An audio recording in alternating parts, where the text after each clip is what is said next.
Understanding microscopic structures can often be a challenge as they can't be seen by eye.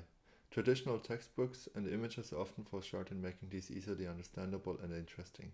But what if there was a way to turn microscopic images into 3D objects you could hold in your hand? My thesis aimed to investigate whether scanning electron microscope images, photogrammetry software, and 3D printing could provide students with a new way to access and understand microscopic objects, and whether this approach would be effective. The process begins by carefully preparing a specimen for the scanning electron microscope. This involves drying it and mounting it suitably for a good view. A cut paperclip was used for this purpose, and the specimen is spotted with metal, typically gold, to make it conductive.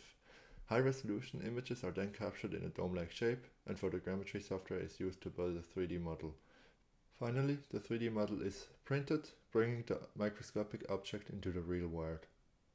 The SEM was chosen for several reasons. Firstly, it has an incredible depth of field compared to light microscopes, and it can image objects that would be translucent under visible light.